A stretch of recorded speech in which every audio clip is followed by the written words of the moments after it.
After a very long 2 weeks with no Celtic, we're back in action tomorrow, 3 o'clock on Saturday at Celtic Park as we welcome Hearts and Matchday 31 of this season's Scottish Premiership. This is Tino with a countdown to kick-off show, joined here by Joe. Joe, good to have you back on the show. How are you feeling ahead of this one? I'm keen to get back to watching Celtic again. I don't like international breaks anymore, especially when it's pointless games like that, Nations League, whatever it is.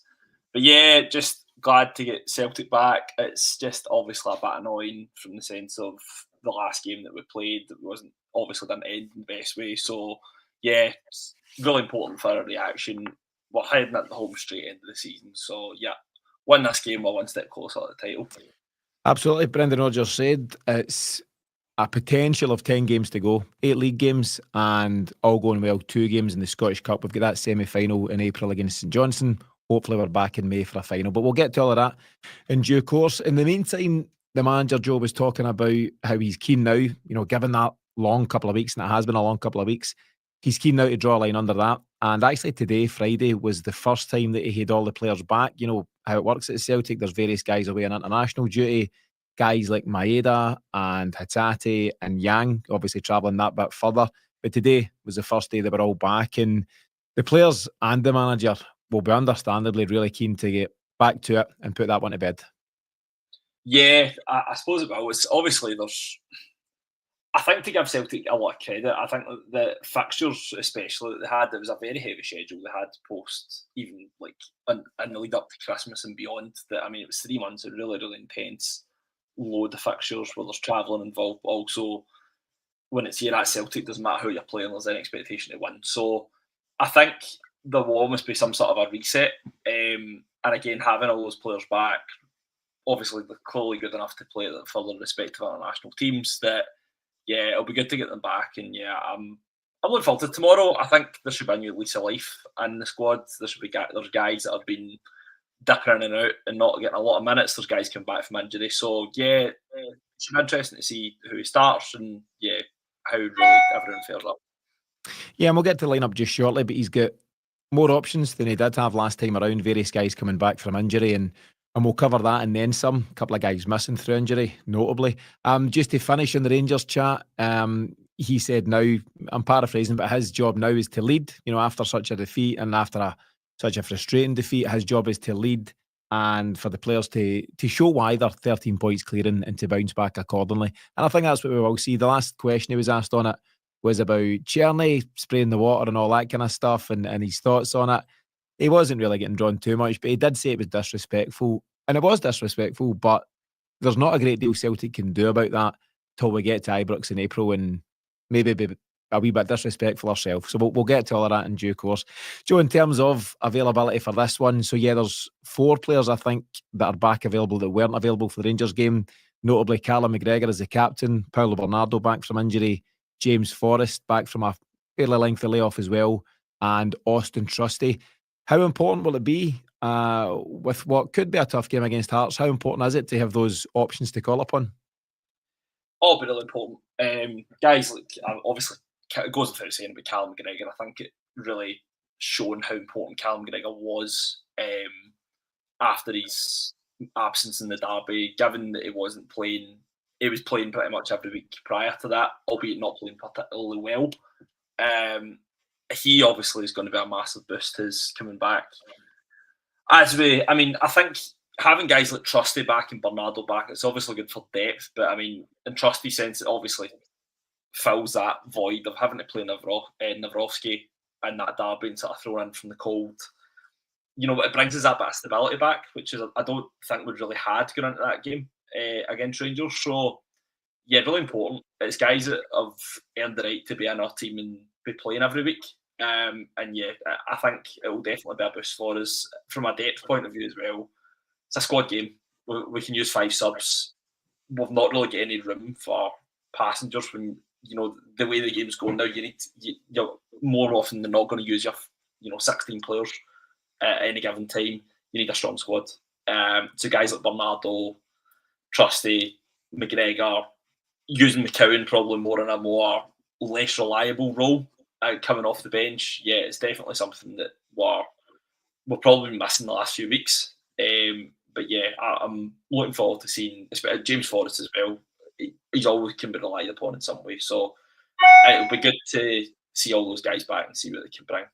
Yeah, it really will. You'll see the comment, Joe, from San Fran Celtic. He's saying time for Jamesy to get that goal. That goal, I think, would be his 15th consecutive season scoring for Celtic, which is just a phenomenal record and a phenomenal record to be targeting. And hopefully Jamesy can get that tomorrow, if not particularly soon. Thanks to San Fran for the comments and everyone else who continues to join us here in the live. We've got Colin, Sean, Pat McLaughlin, Antonio, and various others, and good to see you guys here. Remember, you do need to be a member of the channel to comment here on the live pre and post match shows we do. There's a link to do that in the show notes and to get yourself involved. Joe, let's get to that starting lineup, and I'm going to ask you straight out about Mike Nawrocki, who got a very rare start in the derby, and there's mixed opinions on how well he done, and I think the basic kind of viewpoint is that he done perfectly fine. He doesn't cost any goals. You know, he wasn't a particular cause of Celtic's problems on the day. But actually, there's been a bit of analysis done by yourself and others that maybe indicates that yes, he was fine defensively, but he wasn't very proactive in starting Celtic's attacks, and he wasn't very brave in starting Celtic's attacks and try to break the lines and get the ball out wide quicker. What do you think of how he done against Rangers, and do you think he'll start against Hearts? I would say he got pass marks. I don't think he was anything outstanding. I don't think he was the reason we lost.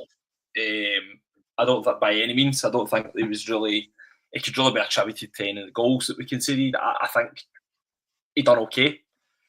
I can see in some way why we signed him. I think he does pose the sort of physical qualities that we would want in a centre half. Just that any team would want in a centre half. He's got a bit of physicality about him. I suppose for a Celtic team, you need to have that bit of pace with the ball at your feet. You need to be able to take a touch and pass, move it quickly. Every other centre half that's been successful in probably the modern era of Celtic, albeit they've had their critics, they've been good with the ball at their feet.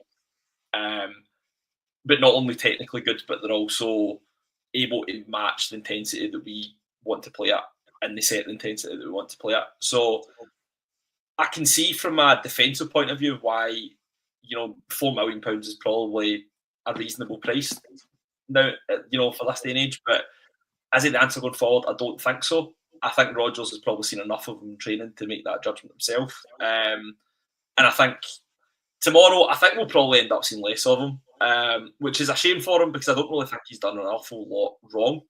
I just think that when you're at Celtic and you spend £6 million on a centre half in Austin Trusty, the moment he becomes available again, given he's also had a very good season, and we also lost the game that Mike Nawrocki played in, let's not forget, I can't see past Austin Trusty starting unless he's not fit to play from the start. The manager says he's in the squad and he's available, and on that, and on your comments, Joe, I think Austin Trusty goes right back in, and I'll feel harsh on Mike Nawrocki. I actually think his biggest issue is that it seems that his transfer last summer, a year ago from summer, was already done and dusted by the time Brendan Rodgers got in the building. And actually it transpires that he's not really a Brendan Rodgers kind of player. Brendan Rodgers always speaks highly of him in terms of his commitment, his training and his role as a teammate. I don't think he's the kind of guy that throws the toys out the pram or complains, but I just think he's not Brendan Rodgers type of player, and that's ultimately what it comes down to. I think the club will look to move him on in the summer, and that would be best for all parties. And I think absolutely Austin Trusty, yes, the £6 million price tag, but also the fact that he has had a pretty decent season. He's had his moments, but he's had a pretty decent season. He will step right back in, and I think he'll be alongside Cameron Carter-Vickers. Joe, I've obviously jumped ahead of myself because there's a guy behind him that will be fairly unfamiliar in terms of Voljami Sinisalo, who is absolutely certain to get a start in Kasper Schmeichel's absence. Most folk will have picked up on it, and I see that, who is it now? Pat McLaughlin, I think it is, asking in the comments. Kasper Schmeichel's definitely out for the short term, but when pushed on it, I think one of the journalists asked Brendan Rodgers, is his season over? And he said quite up front, I don't know. He said, we're waiting to hear back in terms of some scans and different reports, but he's certainly going to miss what looks like the next couple of weeks. And it's a great opportunity for Sinisalo, Joe. He's 23 years of age. He frequently gets called up for the Finnish international side, although he plays back up there as well. He's played first team football, I think, in League One for Exeter City, and it's all been part of his grounding. But at some point, you need to show you're the man for the big occasion, and no better opportunity than to step in. There's always pressure at Celtic, but it's a decent time in terms of you've got a 13-point lead. You're in the home straight to pick up what would be a 4th successive title. And obviously there's a very crucial Scottish Cup games, hopefully plural, to come. What do you think of his inclusion, Joe? Are you unnerved in any way, or do you think he should be capable here? I think given the time of the season, I'm less concerned than I would be if it was with a run of games that it was a bit more tense. I think given in goalkeeper terms, he's still very young. Like, let's not forget him. He's 23. It's different if it's a 23-year-old winger. Like, in Yang's case, for instance, I think Yang's 23, 24, your hero, Tino. I think a winger tends to have a sort of less, a shorter career in football. So therefore, there's almost a more of an expectation from him to hit the ground quicker. I think my goalkeeper, 23, is very young. And I think he's someone that is clearly valued in some way. He was obviously valued to be at Villa and be on their books. I think the fact that we had to pay some sort of a fee for him still also indicates that. But also he's learning under Kasper Schmeichel. He's learning under a goalkeeper that has clearly he's done pretty much everything in the game in terms of playing at a really high international level and the advanced stages in international tournaments. He's played in the Premier League. He's won the Premier League, FA Cup. You're learning off a guy that's clearly well established, and I don't think he could really be asked to, work alongside someone like that. And now's his chance. The pressure's on in some way, but it's not. There's only one game against Rangers left, and by that point, the league could be done. League most likely to be done. We've got 3 games left to win the league, in games that are very much winnable, 3 or 4 games, however many it is. I don't think there could be probably a better time for him to really show what he's made of. There's a good mix of pressure and also, just relax. This is your chance. You've had a good bit of time to settle into the club. That's your chance to show what you've got. And he could be playing these next 3 games and not have a shot into him, just the way that Celtic can be when Kasper Schmeichel's time, first and foremost. But it'll be interesting to see what he's got. It's exciting that we've got a goalkeeper like that who's clearly well respected and well valued and has got a good bit of potential. So this is your chance. Can you show in some way that you're number one in the future? And there's no doubt, if he doesn't already know, he'll probably realise in these next few games that you can spend long spells of time as Celtic goalie doing absolutely nothing. You need to stay focused and switched on, but physically you're not making any saves, and then out of the blue you can get called into action, and you'll know that. He spent enough time watching Celtic this season, but there's no doubt he'll have learned under Kasper Schmeichel, and that's what Brendan Rodgers said today. He said we've seen him developing even since he's arrived at the club, so he's a better goalie by the sounds of it than the one that we acquired, and hopefully he continues to grow. So yeah, I'm quite excited to see it. It's something fresh, it's something new. Schmeichel's had a great season, but he has had a couple of off moments in some of the recent games as well. So why not? Let's see what he's got to offer. Up ahead of him, Joe, as I say, I think we can agree it'll be Cameron Gitter-Vickers and Austin Trusty in the centre. Despite his poor game, potentially his poorest game for Celtic, I think Alistair Johnston will return on the right-hand side of defence. And most likely, it would look like Schlupp continues to step in. Greg Taylor seems to be fading away. His Celtic career seems to be slipping away, and that seems to be the way that Brendan Rodgers wants to play it. And I think those 2 guys will be the fullbacks. Do you see anything different? Any suggestions of change? In some way, I feel for Andy Nelson a bit in some way, because I think with Scotland, I can't say I watched the game at Handon, but the game away in Greece, I thought he was superb. Defended really well, given this is a guy that's hardly played a lot of football. To be thrown into that environment, albeit there's more of an expectation from the defend, and that's where he really got most of his plaudits. It wasn't really his ability to go forward and attack the game. It was more his defensive side of things. I thought he played really well. But I do agree. I don't think dropping Alistair Johnston for this game will really do him any favours. I don't really know how much it will do the team any favours. He's still an important player for us. I think if it was a sort of inconsistent run of 6 or 7 games that he had, then I suppose that poses more of an argument to drop him. But I think he's definitely someone that we should be playing tomorrow. As with Jeffrey Schlupp, again, I suppose Rodgers is obviously looking at it in the same way as yourself, in the sense as Taylor clearly has checked out in some way at Celtic. His future's sort of writing on the wall stuff. We know that he's going in the summer, wherever he's going to end up. Kieran Tierney's obviously coming in. It's fill in the gap for the time being. Maybe with the hope that Jeffrey Schlupp could be an option in the summer as a sort of cover to Kieran Tierney. I think in whatever way we can, we'll be trying to use Jeffrey Schlupp to really just get a better understanding if it's him or if it's someone else in the summer. Yeah, I think he's done perfectly well since coming in. I like him a lot, but like a lot of the guys, he didn't have a great game at all against Rangers, and a lot of these players will be out to prove a point. Joe, I don't think there's any doubt that Callum McGregor steps back in, and he should step back in. He'll sit in the number 6 role, but it's not so clear as to who might play alongside him. Arne Engels, big opportunity against Rangers, didn't quite take it, albeit you could argue that he was played out of position to cover for Callum McGregor. Luke McCowan, I don't think he took his opportunity against Rangers. Rio Hatate's been a wee bit indifferent. And now Paulo Bernardo's back in the mix. So it doesn't quite pick itself on this occasion. What do you think he'll go with?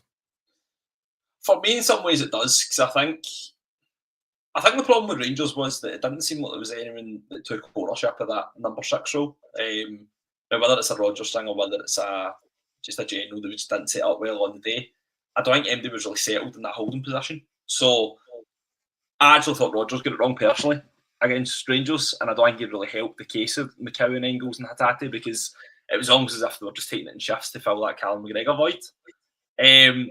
I think he'll just go with his strongest team. I think he'll go with McGregor, Engels and Hatate. McCowan, I don't see any case for him to start based on the Rangers game. And it's a game we need to win. I don't think there's any time for experimentation. I don't think there's any time for,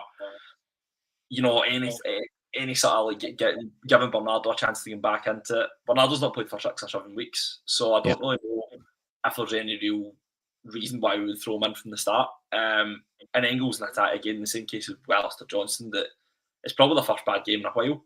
I don't think that we should really be going as abruptly to drop these guys just because they've won maybe not even a bad game, just probably not at the standards that they've set themselves. So yeah, I think McGregor, Engels, Hatate for me, strongest team. McGregor's back, and I would expect him to bring the best out of the 2 guys in front of him. Yeah, and I don't think Brendan Rodgers is the kind of guy to go, do you know what? Yous are all it. Rangers was terrible, so you're it and you're it and you're it. I don't think that's how he works. I think he's got a more balanced, rounded viewpoint on things, to the point where I actually wouldn't blow you away if someone like Luke McCowan remained in place, for example. But I think I would be inclined to lean towards your suggestion of a strong 3. We certainly can't be taking anybody lightly, and you've got to respond strongly to that previous poor performance. Pat McLaughlin makes a point in the comments that Hatate obviously get the goal against Rangers, and that might nudge the decision back in his favour. And I do think, when really pushed, it's McGregor, it's Engels, and it's Hatate as the best 3. Bernardo would have a challenge on that, and he would look to prove a point, and Luke McCowan, I suppose, to an extent as well. But I think he might well go with that strong 3 with a view to getting the fast start that the manager said he hoped for against Rangers but didn't arrive. But it's always their intention, and it will certainly be the intention tomorrow against Hearts. Front 3, Joe, I made the suggestion, and it's not just because I'm a massive fan. Is it time for Yang to step in for Nicholas Kuhn? Nicholas Kuhn has been brilliant from the start of this season, but there's no doubt he has faded away. Now, everyone's got the theories on his head's been turned, and since he was linked with Newcastle and he's not had a good game since XYZ. You could also just have players going out of form, and that's it. There doesn't always have to be a massive conspiracy theory, but there's no doubt that he has dipped for whatever reason. And with options now, in the wide areas, and there's no doubt Yang has improved. Yang potentially wasn't ready at different points in the campaign. I would debate that he might well be ready. The thing that might go against Yang is his travel. He's been away with South Korea, and obviously that's a fair distance to travel. But is there a call for him to start? And that aside, what else do you see across the front 3? I think I'd love to. I still haven't really seen Jota, Maeda and Kuhn play together and really click. And I think Rodgers will be keen to see that at some point. Now, I think, is it a case of just we're going to play this front 3 every week until it happens? Or does it be a bit more pragmatic and say, right, actually, it maybe just doesn't quite gel yet? I would like to see that front 3 start. However, I'm in agreement with you. I think that Yang has been superb in the last few weeks. I actually thought against Rangers, again, I didn't really paper over cracks. I don't think it was, it didn't, he did play well. I don't think he was outstanding, but I thought he did definitely make a difference when he came on. He did that change of pace. He was actually just willing to take guys on and like try and be a bit more aggressive. I don't think he was doing that in the first half. Now, whether that was Rangers just deciding to double up in Kuhn, which I think they handled him quite well in the first half, or it was just a case of Kuhn, as you say, isn't just in the best of form. He's probably lacking a bit of confidence just now, and there's a few basics that he's maybe not getting right in these games. So I would like to see Jota, Maeda, and Kuhn start, but I can see a case either way. I don't think he does really done enough to earn a start in the team. So I think it will be between Yang or Kuhn, but I would give Kuhn the edge alongside Jota and Maeda. I think Adam Ida's going to start. I think he's going to go with him for a couple of reasons. Ida will have taken a boost from getting his goal on international duty. Now, I'd agree. I don't think Ida's in the best form. But I think where Celtic are absolutely at their best this season has been with Daizen Maeda on the left wing. He's come in and played centre forward and done really well, and he's grabbed some key goals as well, and he can't stop scoring and assisting, over these last few months. But he's at his best coming off the wing for Celtic. Lo and behold, we made the changes at half-time against Rangers, and 4 minutes later, Daizen Maeda comes off the wing and scores a goal at the back post. That's where he's at his most dangerous for me, and a lot of people continue to push back on that with the argument that he plays centre forward with his national side. Fine, but that's up to their manager and whatever style of play he plays. We've seen the best of Daizen Maeda as a left winger for me, and I think that second half against Rangers showed that. It's where he's at his most dangerous, and I think we'll go back to that. I think he'll be on the left, and then it kind of, I don't want to sound dismissive, but it leaves Adam Ida by default as your number 9 there. You're not going to put Johnny Kenny or Daniel Cummins or anyone else of that nature in, so it would be on that basis, and I think Jota would remain on the right. So I'd love to see Yang at the start, but I don't think he will for those couple of reasons. But I think then you've got Yang on the bench. You've got James Forrest on the bench, and I'll ask you about James in a second. You've got Nicholas Kuhn. You might have Luke McCowan. You might have Paulo Bernardo. And all of a sudden, you've got options that can come in and change the game. I think when the manager looked to his bench against Rangers, and we only made 2 changes on the day, didn't we? There was a lack of inspiration. When you needed a spark and something to change. And Yang did provide that spark, but, there was little else. Ida did come on at half time, but didn't do a whole lot against Rangers, and that was it. And he was lacking the quality. And we can have the bigger conversation about the young boys on the bench and what impact they might have had on the day, but the manager chose not to go with them. But if things aren't going right for any reason against Hearts, Joe, it's important to have game changers, and I've rhymed off a few there, and I think he will have at least 4 or 5 guys that could do that and make a difference. And as you've rightfully said, Joe, the bench is really important at this level, isn't it? Very important. I think at this level, but also I think just modern football. I think you need to have a strength and depth. I mean, 60 years ago you'd win sub. Nowadays you've got 9. You can make 5 of them. That is just the way the game's going. And I think you see teams. I remember reading something before about when Aston Villa signed the guy John Duran, that he was almost like the blueprint of a guy that is an impact signing. Like it's almost as if teams are now signing guys that are finishers. You see it in like American football and all these different other sports. That's the way football's going now. So I think that, as you say, all of a sudden, look at a bench and you bring, surely from a psychological point of view, if you're looking at it from if you're a Hearts player, thinking we've got, if they're really struggling, we've got Bernardo, we've got Forrest, we've got Luke McCowan, we've got one of Adam Ida, Maeda, or Adam Ida, Jota, Yang. All of a sudden, come 60 minutes when the guys are coming on, they're bringing the cavalry on if they're really struggling. That's going to get into the players' heads, whoever they're playing in. It's so important. So important. I think Hearts could really dig deep. I don't know how they're going to approach the game. I seen a report during the week, or a column during the week from someone suggesting that Hibs have got us worked out, inverted commas, Rangers have got us worked out, and all you need to do to beat Rangers now is adopt a high press. It's as simple as that, which is a lot of shit for me. A lot of kind of people just thinking that's us done, we're a busted flush. Keeping in mind we're 13 points clear and absolutely on track for a treble. But I think, if Hearts come at us with a high press, that could be a disaster for them, if I'm being honest. And I think Neil Critchley has regrouped, he's changed the formation. Brendan Rodgers spoke today about how they've gone to a diamond in the midfield, and that offers them a wee bit of defensive cover and offensive, different things of that nature. But I think if Hearts find themselves nothing each or one each or something close to that after an hour, they'd be delighted.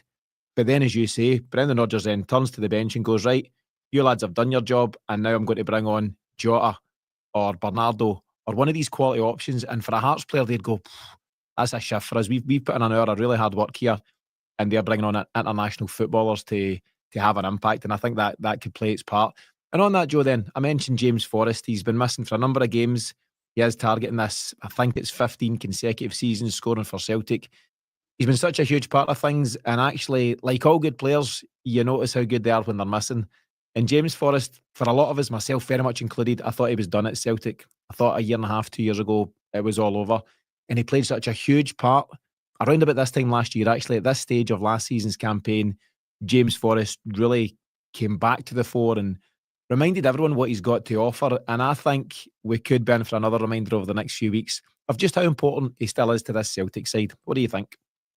Yeah, I agree. I think James Forrest is one of these players that have had so many moments where it's like pretty much it's near the end of his time. I mean, Ronnie Dyer's time he was out of contract, and I think it was just sort of down and out. There was no way Rule will look in for him at Celtic with Patrick Roberts and with guys that were just clearly, they were signed in clearly with the intention to replace James Forrest. Yet he always managed to stand out and sort of stay in the side.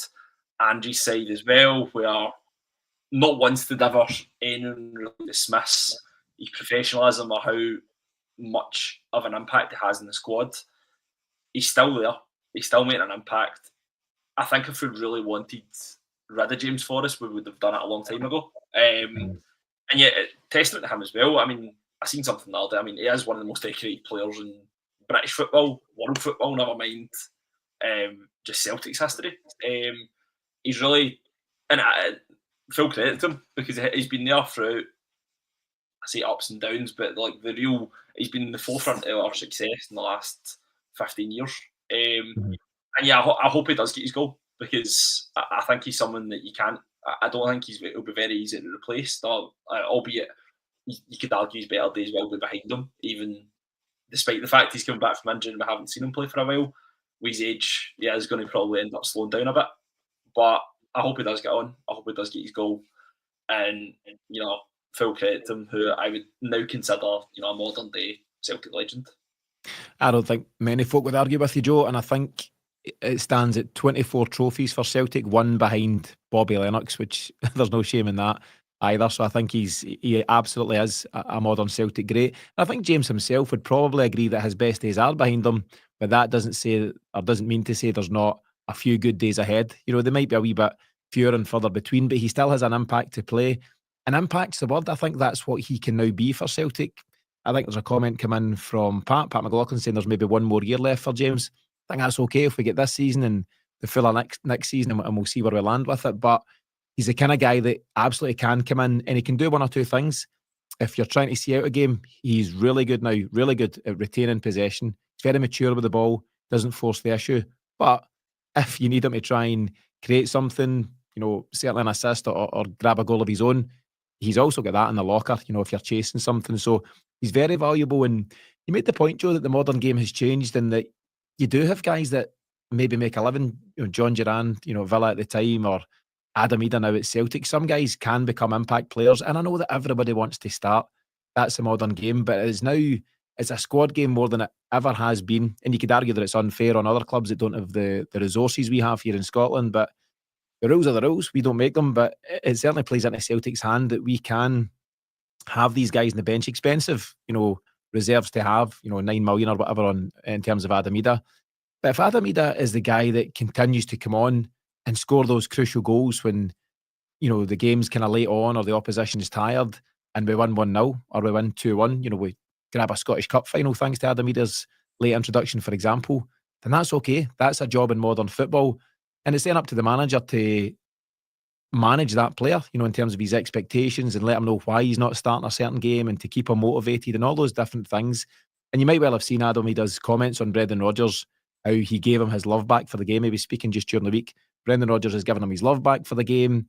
He's having one of his best goal scoring seasons. I think he's got 14 for Celtic. So everyone's talking about this expensive flop that Adam Ida is, or that some people want to carry that narrative. I just don't think it's true. I think he's had more than a decent impact, and he'll continue to get better as we kick on under Brendan Rodgers. So that's just the life for some players, Joe. Everyone wants to start, but in the modern game, you can't do that. But I think other guys need to find their role within the team, whether it's Ida, James Forrest, or otherwise. Yeah, I think so. And Joe, the funny thing is as well, I actually seen something. He's actually got a better goal rate than Agaman, Adam Ida. Which given he's younger than him, he costs more. I think the only reason that they're making out is that he's cost more money, and it's has he really returned the $9.5 million? I'd say he has, but given the fact that he scored more goals in Europe, he scored more goals in the Champions League, obviously because they never qualified. He's just scored more goals in general. He's got a better goal rate. He's got a better goal to minute ratio. Yeah, what's been played out in the media and beyond is that this man's a flop and this man is a roaring success, and there's a full queue of clubs wanting to sign him. So it just shows you, don't believe everything that's reported. You'll have seen what is the clickiest of clickbait headlines today. Came across my timeline from the Daily Record, basically linking Igaman with Real Madrid. It was the biggest lot of nonsense you've ever seen. And actually, the article details that I think there's a Moroccan fella, is it Diaz, that plays at Madrid, who had liked a post on Instagram, and that now means that Real Madrid are interested. It is utter nonsense, Joe, and it's the world we're in. But yeah, if anyone thinks that Igaman's a better player than Adam Ida, and that's up to them, but they're way, way, way off the mark. Joe, let's get to Hearts. I mentioned the fact that, like Hibs, like their Edinburgh rivals, they had such a poor start to the campaign. They both found themselves vying out, to see who would be the worst team in the country at that time. But they've both had a pretty decent resurgence. Hibs in particular, who find themselves in third, I think, at the moment. But Hearts are absolutely top six as well. They've definitely improved under Neil Critchley. And yeah, of course, this is a tough test for them. It's a tough test for anyone coming to Celtic Park. But it's a game they'll be looking forward to far more now than were in the first half of the season. And they'll be up for this one. Oh, they definitely will be. And I think on your point about squad depth, I think looking at Hearts and Hibs, that in the context of the Scottish football, that they will. I think what's really won them over in the last probably 3 to 4 months is their squad depth. That it's more they've took advantage of teams that have suffered with injuries. You look at teams like Motherwell, Dundee, that all of a sudden a couple of injuries to their teams that they've seen themselves shoot down the league. Kilmarnock, that Hearts and Hibs have had a bigger squad, and it's paid dividends for them. So I think Hearts will be a hard game. It's obviously, to a lot of Celtic fans, this is almost like a mini rivalry. That it's a game that fans don't particularly get on particularly well. But yeah, it'll be an interesting game. Always a bit of spice to it when they come to Parkhead or we go to Tynecastle. So it'll be a game they're definitely up for. They need to win it as well to try and get in the top 6 and stay in the top 6 because there's European football for them. So they're approaching the time of year where it's becoming cup final. It's cup final-like games where every game's any point that they can get, whether it's only a point or 3 points, that every point for them is crucial going into the sort of run-in. Yeah, it's really important. And as I say, it's not a game they would kind of bank on taking points from, but anything's a bonus at Celtic Park. And on that, a draw would be a huge result, and that could impact the way that they approach it. And we'll just need to see on the day. But Celtic do need to be mindful of learning from their mistakes because, Rangers mixed up. Rangers went 3-5-2 when they hadn't done that for some time against us. And everyone's saying, we've not learned, Rangers have done this in the last 3 games. They changed it. It was different. But I would agree that Brendan Rodgers, in my opinion, could and maybe should have changed it sooner in terms of the first half and whatever. But do you know what? The manager's drawn a line under that. I'll do the same, Joe. We'll do the same. We'll kick on from that. But Celtic do need to be prepared for teams turning up and mixing up. Teams aren't always going to be predictable. And at any given time, a manager could do his homework and say, do you know what? This will give us the best possible chance of any sort of result in the day if we do X, Y, Z. So we need to be careful and be prepared for whatever that looks like. Joe, as we start to get to the end of the piece, so we've done plenty of chatting, spoke about who might play, who might not play, who's available, what Hearts might bring. But ultimately, we need a scoreline prediction. So what score are you going for and why? I'm going for 3-0. I think that defensively we're, albeit poor in the last game, we're in good shape. I think with Trusty coming back, we've got a more settled back 4, albeit arguably not back 5. But I think I'm hoping I see a angry Brendan performance. I hope it's a sort of reaction to obviously the events of 2 weeks ago, and we just get a real reaction. I'm sure the players will need no motivation to respond to that, and we've got a captain back, and we'll always go up another gear or two when we've got him playing. So I'm going to say 3 now. Yeah.